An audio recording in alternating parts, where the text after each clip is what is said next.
नमस्कार।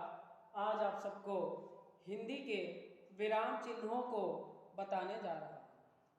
साथ ही साथ हम हिंदी लिखते समय, पढ़ते समय विराम चिन्हों का ध्यान नहीं दे पाते या फिर सीधा कहें तो स्नातक स्तर के कई विद्यार्थियों को हिंदी के इन विराम चिन्हों के बारे में जानकारी ही नहीं रहती, या जानकारी है तो लोगों को ये भ्रम रहता है कि कहाँ हम उद्धरण चिन्ह का प्रयोग करें या उद्धरण चिन्ह क्या है। अंग्रेजी लोग तुरंत जान जाते हैं कि इन्वर्टेड कामा बोलेंगे तो तुरंत जान जाएंगे, पैराग्राफ को अनुच्छेद बोलेंगे तो नहीं जान पाएंगे, लेकिन उसी को पैराग्राफ बदलिए बोलेंगे तुरंत जान जाते हैं। तो उन्हीं विराम चिन्हों को, कुछ विशेष चीज़ों को मैं आप सबके सामने प्रस्तुत कर रहा हूँ। सबसे पहले हम देखें अल्प विराम। तो अल्प विराम में देखिए एक ही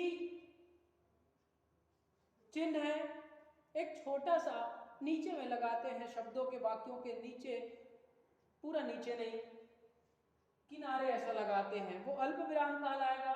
फिर अर्ध विराम, एक खड़ी बिंदी और छोटा सा चिन्ह, वो अर्ध विराम है, थोड़े बहुत कम समय के लिए रुकेंगे। फिर है अपूर्ण विराम, जिसमें दो खड़ी बिंदी हम लगाते हैं, जिसको कोलन भी कहा जाता है, तो वह अपूर्ण विराम कहते हैं। फिर है पूर्ण विराम, तो इसमें पूर्ण रुकने की स्थिति है, पढ़ने के दौरान पूर्ण विराम अर्थात वो वाक्य पूर्ण हो जाता है, वहां कुछ समय के लिए रुकना पड़ता है। फिर प्रश्नवाचक चिन्ह, सबको पता है कि प्रश्नवाचक चिन्ह ऐसा बनाते हैं, इससे इसमें किसी को संशय नहीं है, सब जानते हैं। विस्मयादि बोधक, इसको भी बहुत लोग जानते हैं, लेकिन कहाँ प्रयोग करना है वो नहीं जानते, तो वो आपको क्लास में बता दी जाएगी। फिर अवतरण चिन्ह या उद्धरण चिन्ह, इसमें सबसे ज़्यादा लोग परेशान रहते हैं। अवतरण या उद्धरण चिन्ह का देने से समझ ही नहीं पाते, और तुरंत अगर उसी को बोला जाता है कि इन्वर्टेड कामा, तो तुरंत समझ जाते हैं कि इन्वर्टेड कामा ये है। फिर अगला चिन्ह कोष्टक चिन्ह, 3 प्रकार के कोष्टक होते हैं, छोटा फिर ये, अंत में 3 प्रकार के कोष्टकों का प्रयोग किया जाता है। आपको जो जिस भी कोष्टक का प्रयोग करना है वो आपकी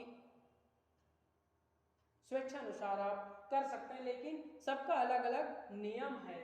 फिर 9वें नंबर में हम देखें विवरण, व्याख्या या निर्देश चिन्ह। इस प्रकार से हम देते हैं, जब भी व्याख्या प्रारंभ करें या व्याख्या दें या निर्देश दें या विवरण दें, तो उस प्रकार के चिन्ह का इस्तेमाल करते हैं। फिर योजक चिन्ह या उसी को समाज चिन्ह कहते हैं, उसी को क्लास में, कक्षा में हम बोलते हैं कि छोटा सा डैश दीजिए या योजक चिन्ह का प्रयोग करिए, तो योजक चिन्ह बोलते हैं तो नहीं समझते, समाज चिन्ह बोलते हैं तो नहीं समझते, फिर कहते हैं कि छोटा डैश दे दीजिए तब समझते हैं।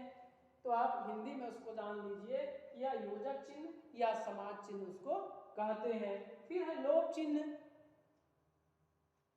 गुप्त, उसी को पासवर्ड भी आप अंग्रेजी में कह सकते हैं। तो गुप्त कोड डॉट डॉट डॉट बिंदी बिंदी रहता है,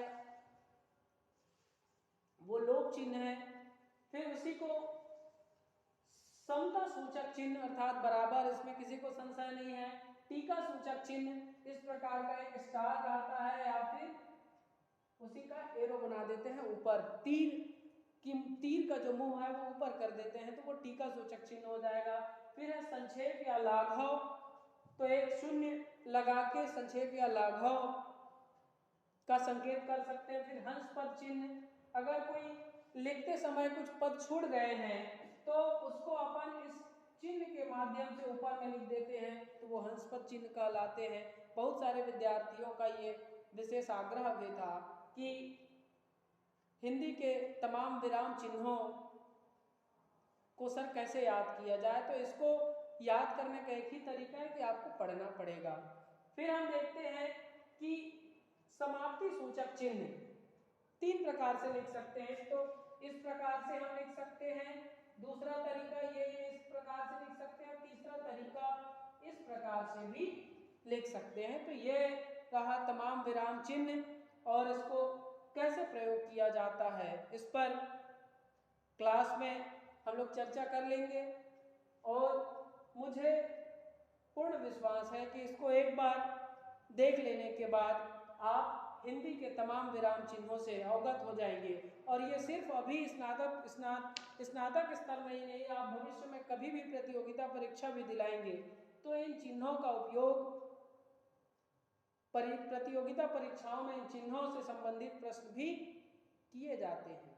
धन्यवाद।